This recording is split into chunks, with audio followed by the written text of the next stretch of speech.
प्यार में मिला धोखा। आज हम इसी गाने के बारे में आप लोगों से बात करने वाले हैं इस वीडियो में, तो वीडियो को लास्ट तक देखते रहें। और जो लोग भोजपुरी गुड हंगामा चैनल को अभी तक सब्सक्राइब नहीं किए हैं वो लोग सब्सक्राइब कर लीजिए।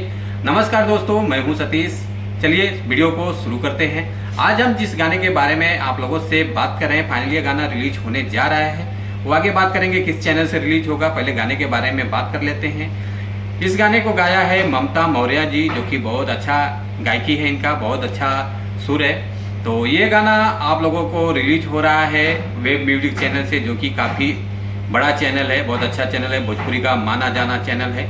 इसी चैनल पे गाना रिलीज हो रहा है, यानी कि 3 तारीख गुरुवार सुबह 6:30 बजे ये गाना आप लोगों को सुनने को मिल जाएगा वेब म्यूजिक चैनल के माध्यम से। तो आप लोग फुल सपोर्ट कीजिए वेब म्यूजिक चैनल को।